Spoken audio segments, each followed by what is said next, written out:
Testing 1 2. Testing 1 2. Testing the light.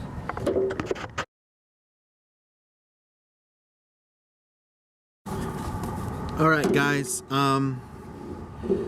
Decided just to shoot it out here. The lighting's good. I don't have to mess with the lamp or whatever. So I'll try to make this video informative and good. If there's any questions, leave them in the comments down below. It was really actually helpful in input wise, and I'm able to produce content on the things you guys like for me to talk about. But anyway, so going back to business communications 209 295T with University of Phoenix. There's two things I really didn't like about how the course is set up.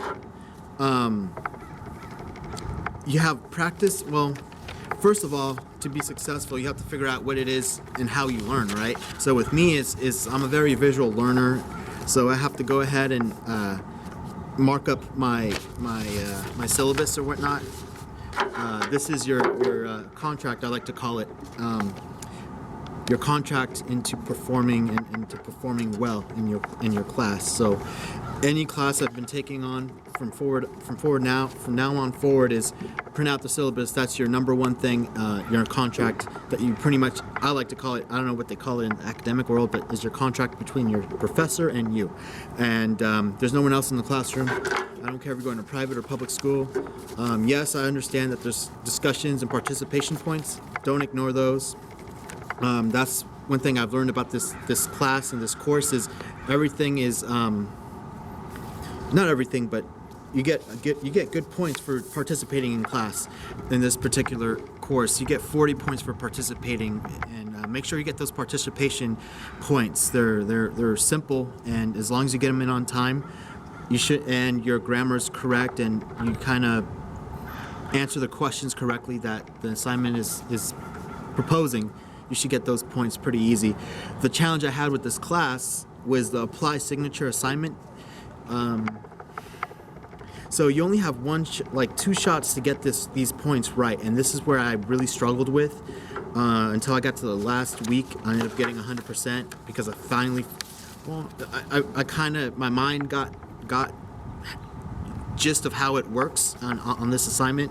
So the way it works, every teacher might be different, so go ahead and review your syllabus.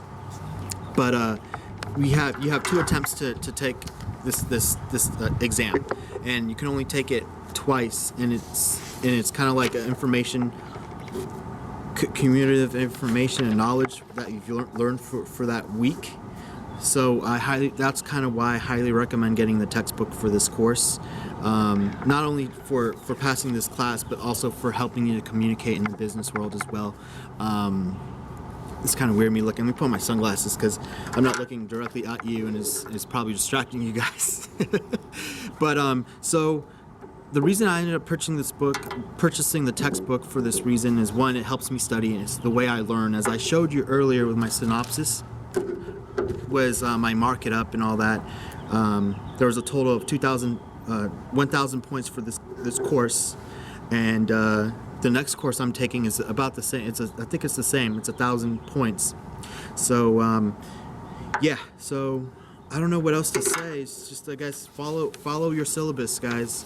Follow it to the T, and make sure you do every single assignment on there. If there's any other questions that you have, go to your email your instructor, contact your instructor. Again, that's actually what's helping me with this stuff. What else? Time management is key too, and keep a planner. Actually, I will continue the rest of this video at my house, I guess, just to show you how I plan out my syllabus with my calendar, and that's key. That's really key. The more organized you are, I believe the more successful you'll be in an online course. So without further ado, let's go ahead and continue this indoors. Testing 1 2 3. Testing 1 2 3. All right, mic works. Headphones are on. The light is on. All right, let's get this video finished up here. So this is the book I was talking about earlier with you guys. That the class is the digital, provide the course, and the school provides you with a digital copy. but I ended up purchasing this one right here, the physical copy, not only because it helped me with the class and how I learned, but it's also a really good reference too, because I probably will get this binded in the near future. But it's just so informative, um, and it's like an ongoing learning process with this communications class. See if I can focus this for you.